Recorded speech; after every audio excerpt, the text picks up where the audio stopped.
Hello student, मैं engineer Brajesh Kumar Singh आप सभी का आपके अपने यूट्यूब चैनल एमएस स्टडी में स्वागत करता हूं।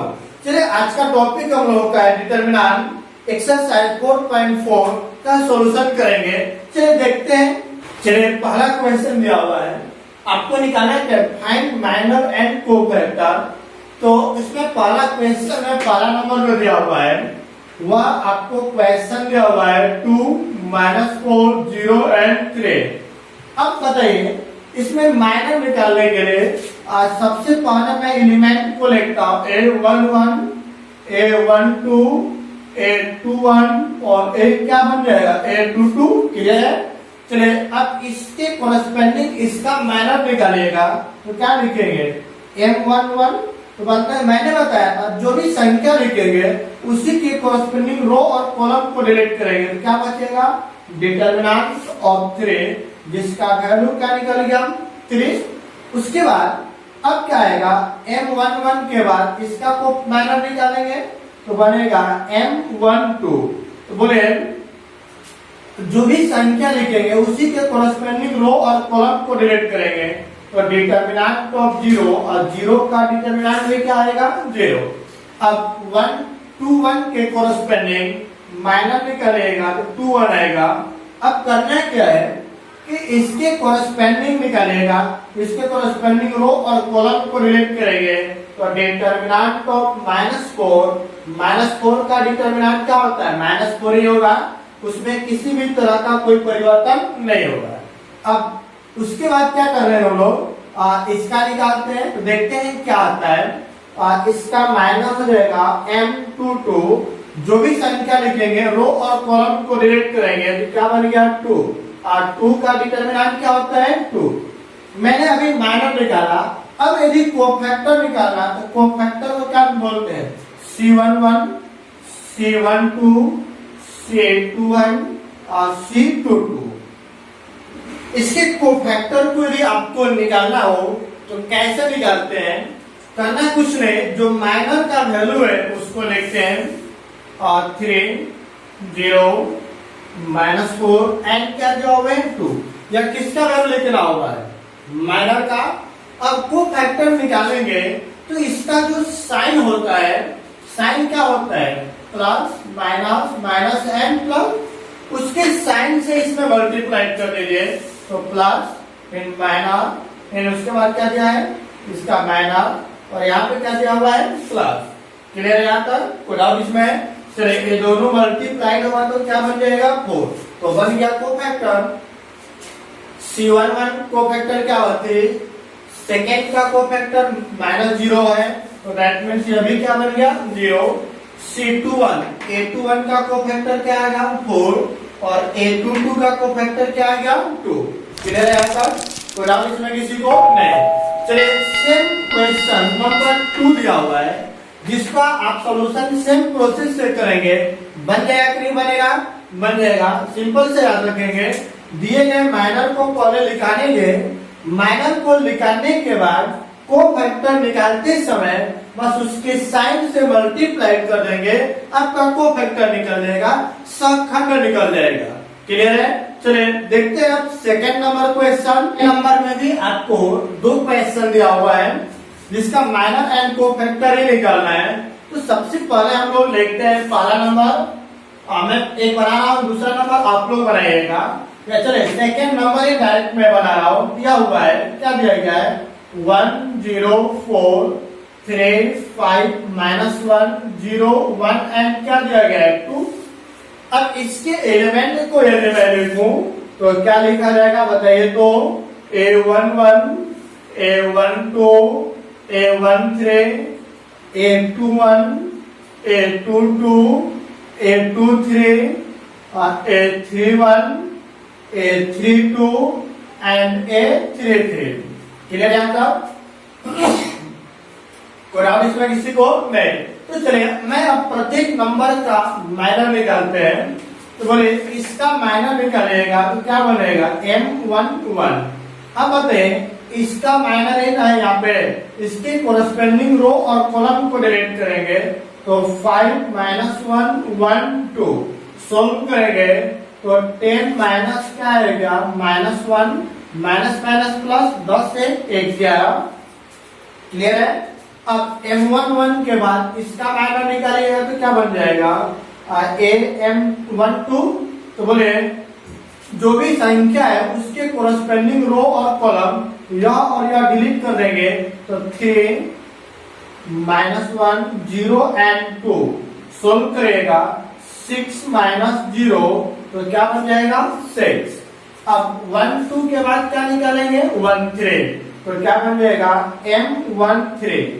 अब यहाँ पे सोल्व करेंगे तो बोले इसके कोरस्पेंडिंग रो और कॉलम को डिलीट करेंगे तो क्या बनेगा 3 5 0 1। अब सोल्व करते हैं, देखते हैं क्या आता है। सोल्व करते हैं, देखते हैं क्या आता है। इसको मल्टीप्लाई करें 3 -0 बराबर क्या निकल गया 3। अब 1 3 के बाद क्या निकालेंगे 2 1 तो क्या आएगा M21। तो बोले इसका माइनर निकालेंगे तो इसके कोरस्पेंडिंग रो और कॉलम को डिलीट करिए तो बचेगा 0 4 1 and 2 तो आएगा 0 -4 इज इक्वल टू -4। चलिए अब देखते हैं 1 2 के बाद माइनर निकालेंगे A22 का तो इसको रिप्रेजेंट करेंगे M22। तो बोले इसको कोरस्पेंडिंग रो और कॉलम डिलीट करेंगे तो 1 4 0 2 तो 1 4 0 and 2 सोल्व करें तो 2 -0 इज इक्वल टू क्या निकलेगा 2। अब M22 निकालेगा। अब क्या निकालना है A23 का माइनस निकालेंगे तो क्या बनेगा M23। उसी के कोरस्पेंडिंग रो और कॉलम को डिलीट करेगा तो 1 0 0 1 तो 1 0 0 1 सोल्व करेंगे तो इसका वैल्यू जो आएगा क्या आ जाएगा 1 -0 करेंगे 0 हो जाएगा बराबर 1। अब M23 एक तो निकल गया। अब क्या निकालेंगे 31 तो A31 का माइनर को रिप्रेजेंट करेंगे M31। इसी के कोरस्पेंडिंग रो कॉलम डिलीट करेंगे तो 0 4 5 0 4 5 -1 सोल्व करें 0 -20 इज इक्वल टू -20। कोई डाउट इसमें किसी को नहीं। अब A32 निकालेगा तो इसका माइनर क्या होगा निकालेंगे तो क्या बन जाएगा M32।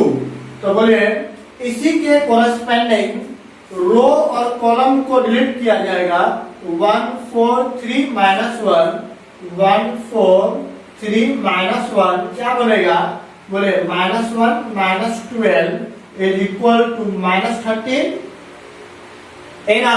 चले अब 3 2 के बाद क्या आ गया 3 3 तो M33। अब सोल्व करेंगे इसके कोरस्पेंडिंग रो और कॉलम डिलीट करेंगे 1 0 3 5 1 0 3 and 5 तो क्या आएगा 5 -0 बराबर क्या निकल गया 5। या आपका टोटल क्या निकल गया माइनस। क्लियर है। माइनर के साथ साथ हमें क्या निकालना है कोफैक्टर। तो देखते हैं इसका कोफैक्टर कैसे निकालेंगे। मैंने आपको बताया था कि उसके बाद साइन से मल्टीप्लाई कर देंगे तो आपका क्या निकल जाएगा कोफैक्टर। देखते हैं कैसे होगा। देखते हैं अब इसके कोफैक्टर को डिनोट कैसे करेंगे। बोलिए C11 C12 C13 C21 C22 C23 C31 C32 and C33 है ना। अब इसका साइन की यदि बात करूं मैं तो बताइए पहले इस पे क्या होता है प्लस माइनस प्लस फिर minus plus minus plus minus and plus ये ना होता है। चलिए 1 1 का चिन्ह होता है प्लस 1 2 का हो गया माइनस 1 3 का प्लस 2 1 का माइनस 2 2 का प्लस 2 3 का माइनस 3 1 का प्लस 3 2 का माइनस एंड 3 3 का क्या होगा प्लस। ऐसे भी लिख लें पहले प्लस से शुरुआत करें plus minus plus minus plus minus plus minus plus. Clear है। अब बताइए M11 का मान क्या निकला हुआ था 11 तो मैंने 11 पुट कर दिया। 1 2 का वैल्यू 6 1 3 का वैल्यू 1 3 है का वैल्यू 3 और 2 1 का वैल्यू -4, तो इसको सोल्व करेंगे तो बन जाएगा +4। और 2 2 का वैल्यू क्या निकला हुआ है 2 2 3 का वैल्यू 1, 3 1 का वैल्यू क्या दिया हुआ है -20, तो -20, तो बोले अब प्लस माइनस कितना हो गया -20। 3 2 का वैल्यू क्या निकला हुआ है -13, तो माइनस माइनस कितना हो गया प्लस, और 3 3 का वैल्यू क्या दिया हुआ है 5। यही आपका क्या निकल गया कोफैक्टर। तो बताइए माइनर निकालने के बाद कोफैक्टर निकालने में कोई प्रॉब्लम है? बिल्कुल नहीं, बस उसके साइन से उसके चिन्ह से मल्टीप्लाई कर दीजिएगा तो आपका कोफैक्टर मतलब सहखंड निकल जाएगा। क्लियर है यहाँ तक? कोई डाउट इसमें किसी को नहीं? जब कोई डाउट नहीं है तो अगला क्वेश्चन देखते हैं हम लोग। क्या यह क्वेश्चन नंबर फर्स्ट बन जाएगा कि नहीं बनेगा? बिल्कुल बन जाएगा। ठीक है, अगला क्वेश्चन देखते हैं। दिया हुआ है कि using cofactor of element of second row, second row मतलब दूसरी पंक्ति का प्रयोग करते हुए, कोफैक्टर का प्रयोग करते हुए आपको इस डिटरमिनेंट का वैल्यू निकालना है। बोला गया है सेकेंड रो, इसी का प्रयोग करना है। तो बोले इसका साइन क्या होगा प्लस के बाद माइनस, फिर प्लस, फिर क्या होता है माइनस। चलिए सोल्व करेंगे तो -2 उसी के कोरस्पेंडिंग रो और कॉलम को डिलीट करिए। तो डिलीट करेंगे तो क्या यह और यह डिलीट हो गया तो बच गया 3 8 और 2 3, माइनस के बाद आ गया +0, इसके कोरस्पेंडिंग रो कॉलम को डिलीट करिए तो आपका सभी कॉर्नर वाला वैल्यू बचेगा। फिर प्लस के बाद -1, इसको रिलेट करेंगे 5 3 1 2, तो 5 3 1 and 2 है ना। चलिए सोल्व करते हैं। माइनस यहाँ पे 9 -16, 0 से मल्टीप्लाई करेंगे 0, -1 and 2 और 10 -3। तो अब सोल्व करिए -2 into, यहाँ पे 16 में से 9 घटेगा 7, ये तो 0 हो गया। 1 में यहाँ पे गुणा करेंगे 10 में से 3 घटेगा 7, माइनस माइनस प्लस 14 -7, क्या निकल गया आपका आंसर 7। कोई दिक्कत इसमें किसी को नहीं? चलिए अगला क्वेश्चन करते हैं हम लोग। हम देखते हैं यहाँ पे आपको बोला गया है तीसरे कॉलम का प्रयोग करते हुए आपको इस डिटरमिनेंट का वैल्यू निकालना है। तो समझेंगे यहाँ पे और तीसरा कॉलम आपको ये दिया हुआ है इसका साइन का प्लस माइनस एंड प्लस। चलिए अब देखते हैं इसको सोल्व करते हैं। तो y z इसी के कोरस्पेंडिंग रो और कॉलम डिलीट होगा तो 1y 1 z है ना। चलिए प्लस के बाद क्या दिया -zn, इसी के कोरस्पेंडिंग रो कॉलम को डिलीट करिए तो 1x 1 z, फिर प्लस दिया हुआ है xy, इसी के कोरस्पेंडिंग रो कॉलम डिलीट करेंगे 1x and 1y। क्लियर है? चलिए अब सॉल्यूशन करते हैं। y z, यहाँ पर z minus y, z x यहाँ पर आएगा z minus x y, y minus x. अब मल्टीप्लाई करते हैं तो मल्टीप्लाई करिएगा तो क्या बनेगा y z square minus y square z. फिर यहाँ पर देखिए आप plus minus minus z square x minus minus plus. अब यहाँ पे क्या बन जाएगा एक्स स्क्वायर जेड। और यहाँ पे मल्टीप्लाई करें तो एक्स वाई स्क्वायर और यहाँ पर आ गया एक्स स्क्वायर वाई। क्लियर है? अब देखते हैं सॉल्यूशन करते हैं। इसमें से माइनस वाई जेड कॉमन निकालू मैं, माइनस वाई जेड, तो यह माइनस वाई जेड कॉमन निकलेगा तो माइनस वाला प्लस हो जाएगा, यहाँ प्लस वाला किस में हो जाएगा माइनस में। एगो वाई बाहर एगो जेड बाहर, तो क्या बचेगा एगो जेड। चलिए इन दोनों को मैं एक साथ कर लेता हूँ। यहाँ पर भी एक्स यहाँ पर भी एक्स है, पहले प्लस वाले को लिखते हैं plus x y square minus z square x. इन दोनों को एक साथ करते हैं क्योंकि एक्स स्क्वायर और एक्स स्क्वायर का टर्म दिया हुआ है। तो plus x square z minus x square y. चलिए अब आप लोग बताइएगा minus y z y minus z plus इन दोनों में क्या कॉमन है? बोले तो कुछ कॉमन दिख रहा है कि नहीं दिख रहा है? x कॉमन है तो x कॉमन निकालेंगे तो y square minus z square, इन दोनों में आपका x स्क्वायर कॉमन है तो क्या बनेगा? z minus y. चलिए यहाँ पर y माइनस जेड है तो यहाँ पर माइनस कॉमन निकाल लेते हैं तो बोले क्या होगा? और जो माइनस में हो प्लस में हो जाएगा और जो प्लस में हो क्या हो जाएगा? माइनस में। क्लियर है?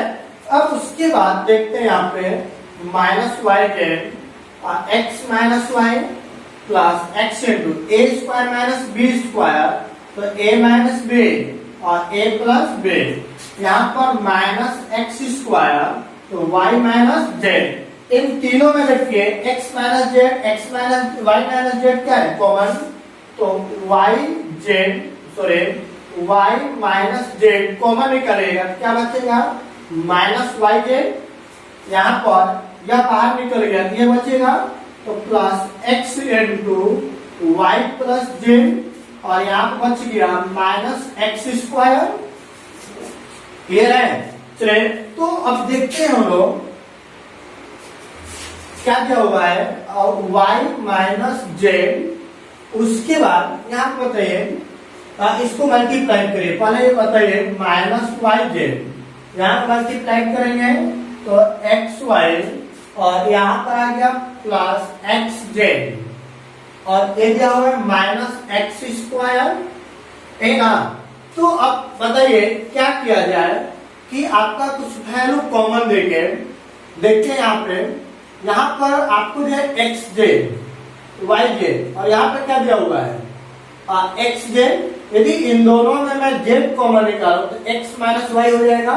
चलिए तो देखते हैं इन दोनों को एक साथ करते हैं, इन दोनों को एक साथ इन दोनों को एक साथ, तो अब बताइए y minus z x z फिर माइनस वाई जेड फिर प्लस क्या दिया हुआ है x y minus x square, बोले y माइनस जेड, इन दोनों में क्या कॉमन है? जेड, क्या बचेगा? बोले x माइनस वाई। क्लियर है? अब यहाँ पर मैं कॉमन निकाल लेता हूँ माइनस या, तो माइनस वाला किस में हो जाएगा? प्लस में, अब प्लस वाला किस में हो जाएगा? माइनस में। x minus y x minus y common निकाल लीजिए तो बोले x माइनस वाई कॉमन निकालेंगे तो क्या बचेगा यहाँ पर? z माइनस या। अब तीनों के एक साथ देखते हैं x minus y y minus z और यहाँ पर दिया हुआ है जेड माइनस एक्स और यही आपका क्या हो गया? आंसर। तो लेकर इसमें किसी को नहीं, यह डिटरमिनेंट दिया हुआ था, थोड़ा सा केयर यहाँ पर रखना था, मैंने इसको सेम रखा। यहाँ पर ऐसे दो वैल्यू को एक साथ किए कि x वाले को एक तरफ x स्क्वायर वाले को एक तरफ करके कॉमन निकाल करके सॉल्यूशन कर दिए, आपका फाइनल आंसर आ गया। तो लेकर इसमें किसी को नहीं। तो चलिए एक लास्ट क्वेश्चन है, क्वेश्चन नंबर 5 ऑब्जेक्टिव दिया हुआ है, उसको समझते हैं हम लोग। चलिए दिया हुआ है क्वेश्चन नंबर 5, समझेंगे यहाँ पे बहुत ही इजी दिया है लेकिन कंसेप्चुअल है। आपको एक डिटरमिनेंट है जिसका एलिमेंट दिया गया है और बोला जा रहा है कि ए आई जे आपके दिए गए डिटरमिनेंट का कोफैक्टर है ए आई जे का, तब आपको बताना है इस डिटरमिनेंट का सॉल्यूशन क्या होगा। तो समझेंगे जो भी एलिमेंट लिखते हैं उसी के कोरस्पेंडिंग कोफैक्टर से मल्टीप्लाई किया जाता है। तो यहाँ पे यदि 1 1 है तो उसका कोफैक्टर भी 1 1 ही होना चाहिए, उसका कोफैक्टर अलग नहीं होना चाहिए। तो बताइए 1 1 है तो क्या 1 1 यहाँ पर है? नहीं, तो यहाँ क्या हो गया? गलत। देखिए 1 1 तो 1 1 है, 1 2 तो कोफैक्टर 2 1 हो गया, मतलब ये भी क्या है? गलत। 2 1 तो कोफैक्टर 1 1, ये क्या हो गया? गलत। देखिए 1 1 कोफैक्टर 1 1, 2 1 तो कोफैक्टर 2 1, 3 1 तो कोफैक्टर 3 1, तो मतलब कौन सा सही हो गया? Option number D. हमेशा याद रखेंगे कि एलिमेंट के कोरस्पेंडिंग ही कोफैक्टर होता है, एलिमेंट के संगत ही उसका सहखंड होता है। यहाँ पर 1 1 तो 1 1, 2 1 तो 2 1, 3 1 तो 3 1 ही होना चाहिए। और दूसरी की कि आपका यहाँ पे जो एलिमेंट दिया हुआ है किसी एक रो या किसी एक कॉलम का ही होना चाहिए। 1 1 2 1 3 1 देखिए 1 1 2 1 3 1 ये तो है ना। यदि ऐसा आपको दे दिया था A11 तो A11, फिर बोल देता 21 तो A21, फिर बोल देता कि A22 तो A22। अब बोलते आप 11 11 है, 21 21 है, 22 22 है, तो आप देखते हैं कि एलिमेंट और कोफैक्टर समान है। लेकिन क्या यहाँ पे ये जो एलिमेंट दिया हुआ है किसी एक रो या एक कॉलम का है? देखिए 1 1 2 1, अब उसके आगे क्या होना चाहिए A31, जबकि A31 नहीं है, इसलिए यह क्या हो जाएगा गलत। क्लियर बात? एलिमेंट किसी एक रो या किसी एक कॉलम का ही होना चाहिए, उसी के कोरस्पोंडिंग कोफैक्टर से मल्टीप्लाइड होगा, तब उस डिटरमिनेंट का वह आंसर होगा। कोई डाउट यहाँ तक किसी को नहीं? जब कोई डाउट नहीं है तो चैनल को लाइक शेयर एंड सब्सक्राइब तो बनता है। चलिए सभी लोग फटाफट चैनल को लाइक शेयर एंड सब्सक्राइब करें, साथ ही साथ कमेंट करना ना भूलें। Thank you.